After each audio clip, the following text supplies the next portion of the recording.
Heidi, at home with grandfather. Heidi woke up in her new home, feeling very happy. Then she heard a whistle outside. It was Peter, the boy who looked after the goats, who had come to collect Little Bear and Little Swan and take them to the high mountain pastures. Heidi quickly dressed and rushed outside. "Would you like to go up the mountain with Peter and the goats?" asked Uncle Alp. Heidi was delighted and clapped her hands. "Oh, yes, please, Grandfather." "Look after Heidi," the old man said to Peter as he gave him a linen bag containing Heidi's lunch. "And mind she doesn't fall or come to any harm." It was a beautiful morning. The sun shone brightly on the green mountain slopes and sparkled on the snow-capped peaks. Heidi ran and skipped and sang among the wild flowers. She stopped and picked dark blue gentians, delicate red primulas, and dainty little rock roses, gathering them up in her apron.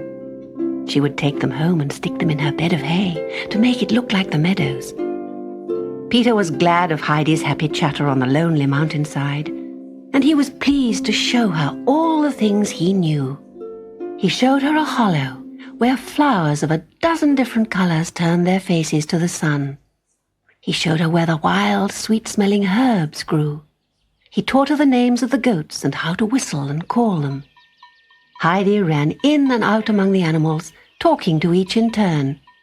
Then Little Snowflake, the smallest goat of all, began to bleat. "Why is she crying?"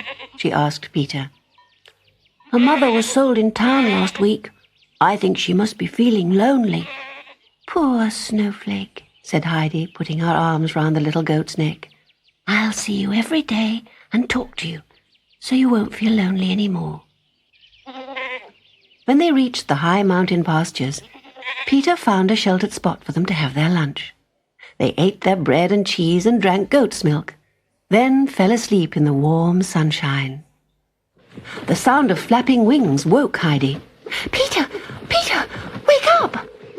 Peter ran to Heidi's side, and together they watched a huge, broad-winged eagle swoop over their heads. Higher and higher it soared to the furthest mountain peak, where even in summer the snow never melted.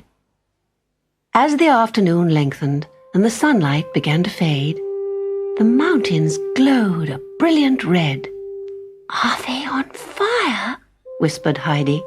"No, they're like that every evening. It's the sun's way of kissing the mountains good night." Hand in hand, Heidi and Peter made the long journey back down the mountain to Uncle Alp's chalet.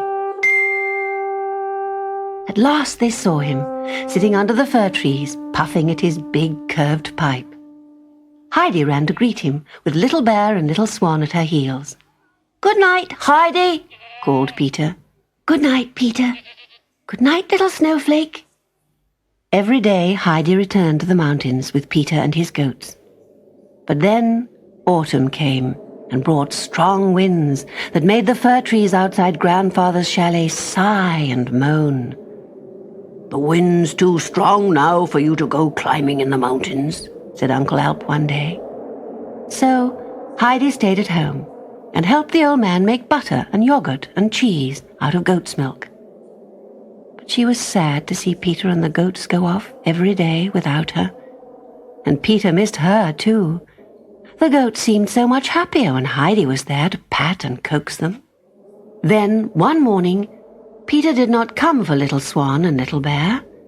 The school in Dorfley had opened again, and Peter had to go there each day for his lessons.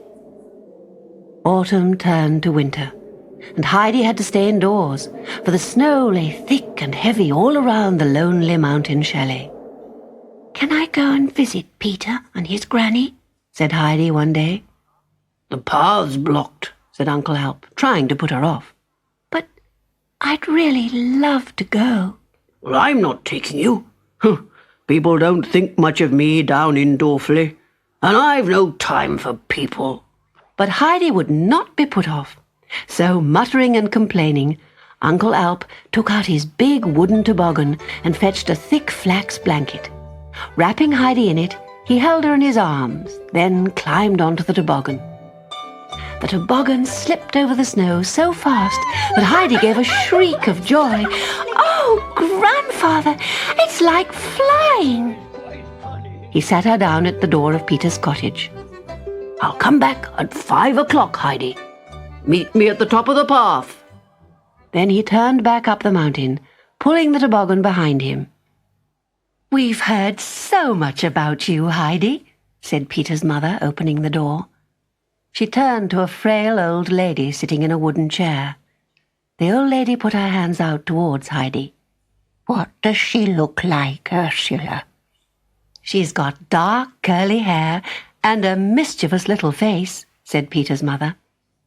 "If I bring the lamp closer," said Heidi, "you'll be able to see me yourself."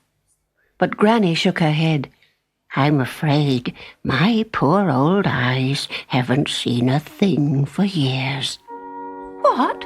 said Heidi, looking at her in horror. "Not even the snow, or the fiery mountains when the sun kisses them goodnight?" "No, child. I'm always in the dark now. But it's not so awful. If only Peter would learn to read. I miss hearing the words of my old books." Heidi could not bear the idea. She rested her head in Granny's lap and burst into tears. Outside, the wind howled, and the shutters banged and crashed. Peter came home from school as the sun sank low. It was time for Heidi to leave. "Come back soon," called Granny as Heidi ran out to meet Uncle Alp standing at the top of the path. The old man said nothing as Heidi told him how poor Peter's family were. But when they next visited the cottage, he took along his tools and busied himself with all the repairs. All Dorfli heard of Uncle Alp's good deed and were amazed at the change in him. Heidi lived happily with her grandfather and grew strong and healthy in the pure mountain air. Then, one day, when she was 7 years old, her Aunt Diti returned. She was wearing a huge hat with a feather. "I've come for Heidi," she said as she bustled into the hut. Uncle Alp stared at her in amazement. "You didn't want her when I brought her, so I've come to take her back." Heidi slipped her hand in Grandfather's. She didn't want to go back to the city with her Aunt Diti. "You're not sending Heidi to school, I hear," she said to Uncle Alp. "Don't you know it's against the law? And you could be sent to prison." Diti grabbed Heidi's other hand. "I found a wealthy family in Frankfurt who want you to go and live with their invalid daughter. You're to keep her company, and in return, they'll make you into a lady." "Don't take me away, Aunt Diti. Oh, please, don't take me away." Uncle Alp paced the floor of the hut, shouting and cursing. But Diti was determined. They argued and shouted until, beside himself with rage, Uncle Alp shouted, "Be off with you then, woman, and never let me see you again with your silly hat and silly feather." And with that, he strode out of the chalet. Diti went to the cupboard and, taking out Heidi's things, rolled them into a bundle. She grabbed the little girl by the hand, pushed her out of the door, and marched her down the mountain to the railway station at Dorfli. As the mountain train approached, Heidi began to cry. She did not want to leave her friends in the mountains and return to the gloomy city. As the train pulled out of the station, Heidi waved goodbye to the mountains. "I'll be back," she whispered. "I will come back, Aunt Diti, won't I?"